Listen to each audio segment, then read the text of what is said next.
Government కి అధికారంలో రాగానే పథకాల అమలు కంటే కూడా బ్రాందీ షాపులు జనసేనకి ఎన్ని ఇవ్వాలి, బీజేపీకి ఎన్ని ఇవ్వాలి, టీడీపీ ఎన్ని ఇవ్వాలి, ఈ బ్రాందీ షాపుల కోసం కొట్టుకున్నారు కానీ ప్రజలకు ఏ హామీలు ఇచ్చాము, ఎట్లా అమలు చేయాలని మటుకు వీళ్ళు ఇవ్వలేదు. జగన్ పెట్టిన నవరత్నాలు కాదు అవి శని రత్నాలు అన్నాడు, అవి శని గ్రహాలు అన్నాడు. కానీ నేను వచ్చి సూపర్ 6 అన్నాడు. ఈ సూపర్ 6 ఎందుకు అమలు చేయలేకపోయాడంటే ఇప్పుడేమంటున్నాడు, దొంగడుపులు ఏడుస్తున్నాడు. అయ్యో ఇంత కష్టం అనుకోలేదు.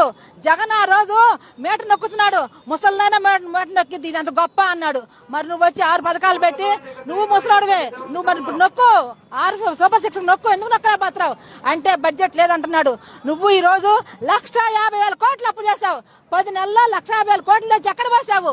ఎందుకని పథకాలు అమలు ఉపయోగించట్లేదంటే మీరు పంచుకుదంటున్నారు. మీరు అధికారంలోకి వచ్చిందే జనాన్ని మోసం చేయడానికి.